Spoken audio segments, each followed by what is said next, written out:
Hindi po ako para mang-apak or tarnish ng relationship po na nagkaroon ako sa mga nakatrabaho ko po before, most especially Itbulaga, na ang laki ng natulong po sa akin talaga.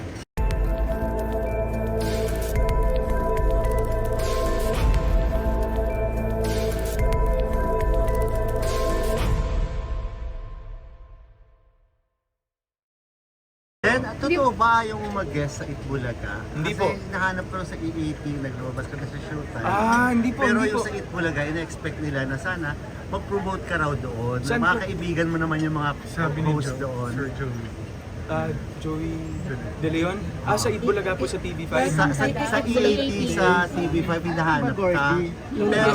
Kasi dalawa yung Lori. Hindi, yung E18 sa TV5 hinahanap ka. Pero yung sa Itbulaga talaga sa GMA, na parang ang sabi din nila, parang mga friends mo naman yung mga host doon. Opo naman, Bakit eh. hindi ka raw mag-promote doon Hindi, yun nga sa po, parang Bulaga? yun nga rin po yung sinabi ko before, bago pa lang po nangyari yung sa Itbulaga na paglipat sa TV5, diba na if I have to do promos with all of the shows, syempre I will not deprive the project that I'm working with the opportunity to promote it to different shows po, especially mga noontime shows natin. Pero right now po kasi parang wala pong sked na napag-agrihan regarding sa guesting. Kasi ang gusto nga po is dalawa po kami ni Miss Sharon lagi na mag-guest. Doon nga lang din po sa TV5.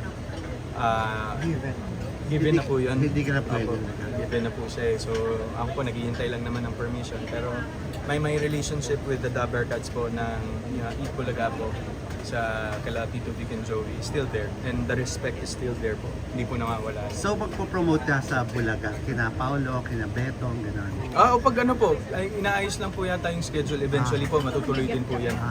Yes po, yes Tita Rose, of course. Sinabi mo naman yun. Opo, parang that is, I always mean well po sa mga ginagawa ko naman sa buhay ko. Hindi po ako para mang-apak or tarnish ng relationship po na nagkaroon ako sa mga nakatrabaho ko po before, most especially Itbulaga, na ang laki ng natulong po sa akin talaga. Nagkaroon ba ng offer na maging isa ka sa host? Sa, Ng Itbulaga? Ng tape? Yes.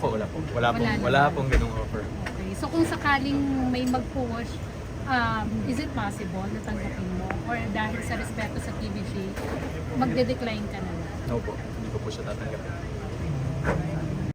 Totoo ba yung mag-guest sa Itbulaga? Hindi Kasi po. nahanap ko sa E18, naglabas ka na sa Showtime. Hindi po, Pero hindi yung po. sa Itbulaga, ina-expect nila na sana mag-promote ka raw doon. Saan Mga po? kaibigan mo naman yung mga Sabi ni host doon. Sir Joey. Joey De Leon? Sa Itbulaga po sa TV5. Sa E18 sa TV5 hinahanap ka. Kasi dalawa yung Lori. Hindi, yung E18 sa TV5 hinahanap ka. Pero yung sa Itbulaga talaga sa GMA, na parang ang sabi din nila, parang mga friends mo naman yung mga host doon. Opo naman, Bakit eh. hindi ka raw mag-promote doon Hindi, yun nga sa po, parang Bulaga? yun nga rin po yung sinabi ko before, bago pa lang po nangyari yung sa Itbulaga na paglipat sa TV5, diba na if I have to do promos with all of the shows, syempre I will not deprive the project that I'm working with the opportunity to promote it to different shows po, especially mga noontime shows natin. Pero right now po kasi parang wala pong sked na napag-agrihan regarding sa guesting. Kasi ang gusto nga po is dalawa po kami ni Miss Sharon lagi na mag-guest. Doon nga lang din po sa TV5.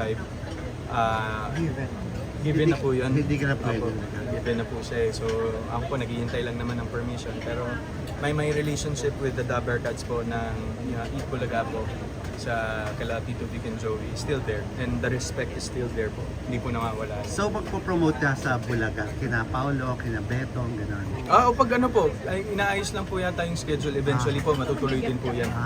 Yes po, yes Tita Rose, of course.